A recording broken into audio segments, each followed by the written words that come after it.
Halo Sobat Legend, balik lagi di channel Lepas Jenuh. Hari ini gua bakal unboxing video game capture dari J5 Crate. Jadi di sini gua bakal unboxing produk video capture J5. Pertama-tama kayak biasa lah, gua harus ngebuka dulu paket dari kurir. Kenapa gua videoinnya dari sini? Ya karena juga sebagai bukti nanti untuk Tokopedia-nya tuh kalau misalnya ada apa-apa sama barangnya. Jadi kalau misalnya ada cacat atau apa-apa, gue juga punya bukti. Jadi mohon maaf sebelumnya harus record dari sini. Jadi selamat menonton juga, dan sini gue bakal narasiin apa aja yang ada di J5 ini. Pertama-tama ya kayak biasa nih, entah kenapa seller betah banget ngesolasiin ini dengan plastik dan lakban putih ya, atau lakban bening orang sering buka. Nih kayak biasa gue potong dulu atau gue gunting lah ya. Layarnya banyak banget. Ya seperti yang gue bilang dulu, semakin susah kita membukanya, berarti semakin bagus seller itu membungkusnya. Oke, jadi ini udah kelihatan kalau ternyata dia tuh cuman bubble wrap sama plastik aja. Terus dilapisin sama apa namanya tuh? Lakban bening. Nah, di sini udah kelihatan ini dia J5 Crate Game Capture Station. Mungkin kalian lebih gampangnya tuh lihat game capture pasti Elgato. Nah, ini mungkin belum pernah kalian dengar, tapi ini gunanya sama kayak Elgato. Nah, ini bagian belakangnya. Terus kita lihat bagian sampingnya lagi. Wow. Nah, untuk kalian yang belum pernah ngeliat game capture, begini nih bentuknya guys. Nah, ini ada berapa penyok nih gue lihat. Waduh, ini agak kacau juga sih. Jadi karena emang cuma bubble wrap, jadi ya pasti bakal ada penyok lah, tahu sendiri kan kalau kurir ngirim barang. Nah, di sini di setiap sudutnya tuh ada penyok-penyok gitu. Agak kesel sih, tapi kita lihat barangnya dulu lah sebelum ngaduin komplainnya enggak. Nanti kalau misalnya ternyata barangnya bisa terus gue komplain kan gak enak. Nah, di sini langsung gue buka dulu depannya. Dia tuh pakai apa ya namanya ya, kayak buat dibantal-bantal perekat ya, dibilangnya perekat antara kain sama serabut gitu. Nah tuh dia bagian depannya nih. Untuk pas pertama-tama sih gue kira nih ya, bukanya tuh dari depan ini, ternyata nggak dibuka dari depan sini nih. Jadi lihat sini sendiri, gue kesusahan banget bukanya. Gue kira gimana bukanya nih, gue cari bolongan di sini bukan, di bawah bukan, terus di tengah-tengah juga bukan. Sampai gue ngerasa ini guanya emang bego atau emang kenapa, coba ini sampai gak nemu. Ternyata pas gue coba jatuh-jatuhin pun gak bisa. Eng-engnya ternyata tuh di atas men. Cara bukanya nih gue agak malu banget. Ini udah gue tekan-tekan, udah gue apa-apa, mana unboxing gak bisa di rewind kan. Ya udah, jadi nih kalian ngeliatin kebegoan gue gimana ngebuka J5 ini. Nah, di sini tuh gue udah mulai sadar. Nah, ternyata di sini tuh bukanya di atas. Nah, ternyata di sini juga tuh segelnya tuh udah kecabut. Nah, ini gue perjelas nih tuh, segelnya ternyata udah kecabut tuh ya. Untuk gue kira tuh ini barang second ya awal, ternyata tuh nanti pas dibuka gue jelasin lagi kenapa segelnya udah kebuka. Jadi di sini nanti bakal gue lanjutin aja proses pembukaannya, juga sekalian sebagai bukti untuk si sellernya tadi kalau barangnya kenapa-napa. Mungkin yang sering beli online paham lah maksud gue. Nah, jadi ini gue buka aja. Untungnya di dalamnya itu masih ada plastik penahan, jadi otomatis walau agak guncang-guncang dikit nggak apa-apa, penyok-penyok dikit masih kena si plastik ini. Nah, ini dia J5 Crate-nya, bagian kirinya, bagian belakangnya, bagian sampingnya lagi. Cukup simpel sih sebenarnya kardusnya ini, cuman ada kardus plus plastik aja. Nah, ini dibagi dua, yang kiri itu J5-nya, sedangkan yang kanan itu kabelnya. Di sini tuh kita dikasih kabelnya, satu untuk HDMI dan satunya lagi untuk Type-C. Nah, itu juga ada kabel untuk colokan mikrofon kayaknya. Nah, ini gue buka dulu J5-nya. Agak susah karena dia agak nempel, mungkin karena bentur-benturan tadi, jadi gue harus agak ditekuk-tekuk dikit. Nah, ini dia tampilan J5-nya, 4K UHD. Jadi ini udah bener-bener support sampai 4K. Cuman nanti kita harus uji coba lah bener-bener good atau tidak. Nah, ini dia ternyata kenapa ada segel itu, karena ada apa namanya ya, garansi sendiri dari tokonya. Itu lebih bagus sih, jadi tokonya langsung yang itu. Nah, ini ada lubang HDMI-nya yang tadi tuh. Terus lanjutannya gue buka dulu nih kabelnya. Nah,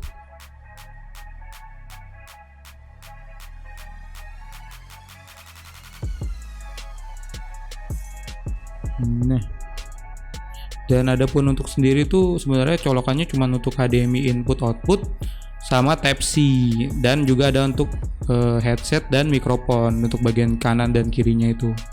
Nah, di sini gue bakal lanjut jelasin ke kabelnya. Di sini tuh ada, nah ini kabel kayak buat mic gitu ya. Jadi colokannya jack ke jack gitu. Nah, ini ada HDMI-nya. HDMI pada umumnya sih biasa aja, nggak ada spesial. Nah, ini untuk Type-C-nya. Nah, ini Type-C-nya USB-nya harus 3,0 atau 3,1 untuk kompatibel di alat ini. Jadi kalau kalian nggak punya USB 3.0, tenang aja, dia udah nyediain dan berfungsi dengan sangat baik. Jadi kalian cuma tinggal beli aja. Nah, jadi di sini tuh udah ada J5. Nah, di sini udah ada J5 untuk colokan ke jack-nya. Di bagian kiri ada Type-C-nya, di atas ada untuk HDMI-nya. Nah, jadi abis ini gue bakal lanjut ke bagaimana cara masangnya. Nah, jadi di sini gue bakal lanjutin gimana cara masangnya. Di sini ada udah gue pegang J5-nya. Biasa 4K UHD. Jadi sini gue gunain adalah PS4 sendiri, PS4 gue sendiri. Karena cuma ada itu yang bisa gue capture. Nah, yang pertama-tama gue colok itu Type-C-nya dulu. Nah, ini Type-C-nya di pojok kanan bawah ini. Nah, ini kalian colok aja Type-C-nya ke situ. Nanti USB-nya kalian hubungin ke laptop. Nah, ini gue hubungin dulu ke laptop. Sorry, tangan gue nutupin karena agak sempit. Nah, terus lanjutannya kita masukin ke HDMI input sama HDMI output. Ingat nah ini warna ungu artinya bagus. Kalau kalian coloknya di USB 2.0 merah. Merah artinya jelek dan gak bisa dipakai.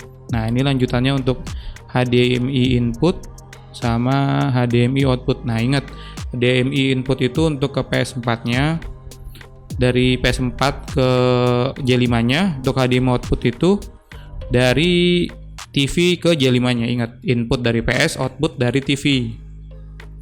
Ini dicolok aja. Nah, nanti setelah kalian colok, nggak usah ngapa-ngapain, pasti tampilannya langsung muncul. Cuman nanti ada settingan khususnya sih untuk di PS4. Nanti bakal gua ajarin gimana cara setupnya di PS4. Tapi untuk di cara colokinnya pun nggak ada yang aneh-aneh, tinggal colok dan gunain. Jadi benar-benar mudah untuk dipakai buat kalian.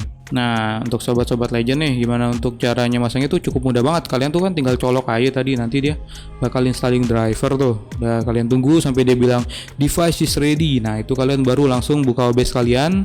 Kalian pilih di sini. Yang pertama kali itu kalian pilih audio input capture dulu. Kenapa audio input capture dulu? Karena ini adalah nanti suara yang bakal dikeluarin oleh PS4 kita. Jadi oke. Nah, itu kalian pilih ke J5 audio ini. Oke.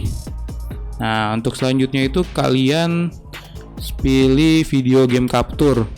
Untuk prosesnya tuh sama aja, cuman kalau gua buka display capture plus video game capture gua barengan, pasti kalian bakal denger kayak kresek-kresek gitu nih. Ini gue contohin ya, bakal suara kresek-kresek gitu. Jadi usahain kalian tuh nggak usah ada display capture, langsung video game capture aja. Nih gue contohin aja bunyi kresek-kreseknya tuh gimana nih, gini nih. Jadi kalian kalau langsung masukin tanpa ngapus si apa nih, nah display capture nih kalian bakal ngerasain video kalian patah-patah, kresek-kresek. Nah, jadi ini contohnya nih. Jadi kalau kalian add video capture, nah ini sini kalian add, pilih J5 nih, pasti hari. Nah, ini kalian lihat di sini. Kalian pilih J5 capture, terus pilihnya udah gitu aja. Nah, tapi kalian pasti denger di sini patah-patah kan. Jadi kalian tinggal pilih J5 capture terus oke aja. Udah gitu aja. Terus ini tuh harus kalian delete. Kalau nggak suara kalian ngesek-ngesek gitu. Nah, ini delete. Nah, setelah di delete kalian udah oke, diperbesar aja di layar. Kalian tahu pasti itu yang sering gunain OBS. Tarik. Nah, di sini pasti suara gue udah nggak kresek-kresek lagi kan, alias udah normal. Nah, ini kan udah tampil nih gambaran PS4-nya. Kalian tuh pertama kali tuh harus buka sistem dulu, setting dulu nih di PS4-nya. Tadi seakan-akan kan sekarang tampilannya belum tampil nih. Kalian di PS4 tuh harus ke sistem, terus kalian di enable HDCP ini kalian offin. Kalau nggak kalian offin, kalian cuman bakal ngeblank aja. Kayak gitu sih. Nah, kalau udah diencentang, udah kalian bisa langsung ke ntar lu biar enak tuh ada tampilan muka gue ya, jadi nggak enak ini main nggak ada mukanya sama sekali. Bentar gue adain muka gue dulu. Mana muka gue? Jadi ini gue lanjutin. Ini gue bakal coba Tekken aja ya, karena ini juga lagi gue buka juga, dan game fighting kan penuh aksi, jadinya kalian bisa tahu tuh rekamnya tetap lancar atau enggak. Terus lanjut gue main yang offline aja biar cepet. Ini suara dari PC belum gue matiin, ntar gue matiin jadi double tau. Bentar. Down, nah ini cuma dari PS aja. Oke, lanjutannya gue pilih offline, pilih arcade battle. Lihat sendiri kan, tampilannya bener-bener bagus dan 1 versus 1 kan, 1 versus 1, 1 banding 1, jadi bener-bener lancar kan. Mungkin nanti untuk gimana kekurangan dan kelebihannya bakal gue omongin di akhir aja biar enak. Ini kalian biar lihat dulu kualitasnya gimana. Get ready for the next battle. Ini gue pakai Noctis ya, tahuan Final Fantasy 15, karena entah kenapa ini gampang banget buat dipakai, beda sama karakter lain. Agak riuh kalau dipakai, riuh gimana gitu. Mantul lawannya mantul. Ya lanjut aja langsung. Ini gue skip aja nih, lama ngeliatin orang ngomong. Langsung pukul-pukulan aja kita. Gue juga gak jago-jago banget main Tekken, tapi tau lah sedikit cara jadi gue bakal nyesel juga nonton dikit-dikit. Diri dong, diri sih, gak asik. Wah, woi, nyantai boy. Kayak easy banget. Round 2. Lanjut. Aduh, salah pencet guys. What? Lagi bonus. Nah, jadi kan kalian udah bisa lihat sendiri kan gimana kualitasnya tuh, bagusnya dan gimana lancarnya. Jadi tadi gua ngecapture mau seaksi apa gamenya, mau kayak gimana. Nah, jadi mungkin di sini gue bakal ngasih tahu kekurangan dan kelebihannya secara overall yang udah gue pakai kurang lebih 2-3 hari kayaknya gue pakai benda ini. Untuk kita mungkin ngomongin dari kekurangannya dulu ya. Jadi ini untuk kekurangannya dulu. Jadi yang pertama kali ini si J5 Crate ini tuh harus memakai USB 3.0. Jadi kalau laptop atau PC kalian gak pakai USB 3.0, kalian gak bakal bisa pakai J5 ini. Cuman menurut gue itu ya salah satu kekurangan yang gak gitu ngaruh ya, karena PC sama laptop sekarang tuh kan rata-rata udah USB 3.0, 3.1. Pakai 3.1 ini malah lebih bagus lagi. Jadi nggak usah takut kalau 3.1 nggak bisa, nggak, ini tetap bisa, malah lebih bagus. Nah, terus untuk yang lainnya mungkin ya untuk nanti kalian nih ya yang main di PC atau laptop, kalian ngelihat layar laptop itu gak bakal ada suara keluar dari PS4-nya, alias kalian main tanpa suara. Nah, untuk nanganin itu tuh kalian harus listen device di J5-nya. Itu kalian bisa lewat control panel ke bagian sound, habis itu kalian cari J5 terus kalian listen. Itu gampang banget kok sebenarnya. Kalian harus benar-benar setting manualnya pas di OBS-nya ini biar sama kedengeran suaranya. Tapi sebenarnya sih dibanding Elgato ini juga termasuk cukup mudah. Karena kalian tahu sendiri Elgato juga perlu settingan khusus buat PS4, karena PS4-nya sendiri emang nggak gitu mendukung untuk di video capture. Nah, terus juga untuk si J5 ini kalian jangan colok headset ke dalam sini, ke dalam PS4 kalian, stick PS4 kalian, nggak bisa kayak gitu. Kalian harus colok ke laptop. Kalau kalian colok ke headset kalian di stick PS4 ini, si J5 nggak bisa nge-capture suara, karena suara yang di-capture dari J5 itu berasal dari TV kalian, bukan stick kalian. Jadi kan kalau kita nyolok mic di stick nih, si TV nggak ngeluarin suara lagi, jadi output pun nggak masuk, jadi otomatis nggak ada. Jadi kalian nggak bisa kayak gitu. Dan caranya ya tadi gue ajarin, kalian colok headset kalian ke PC, terus kalian atur di sound device tuh, kalian listening ke audio input capture-nya si dia nih ke J5. Abis itu nanti kalian bisa dengar. Mungkin nanti kalau yang nggak paham banget, gue bakal videoin gimana cara-caranya sih biar gampangnya. Cuman sebenarnya harusnya gampang banget sih untuk kalian coba. Nah, mungkin kekurangannya cuman gitu aja. Dan Untuk kualitas ya, sebenarnya kalian juga udah bisa ngeliat sendiri di sini gimana lancarnya nih ya. Tuh, ini 1/1 nih, gue gerakin ke kanan langsung. Tuh kan, bener-bener gerak. Mungkin muka gue kecilin lagi biar kalian lebih enak ngeliatnya. Tuh.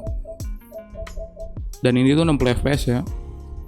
Bener-bener enak ngeliatnya. Jadi untuk harga 2 jutaan sebenarnya ini bener-bener udah di atas Elgato ya, dibandingkan Elgato yang 3-4 juta yang ibarat fiturnya sama.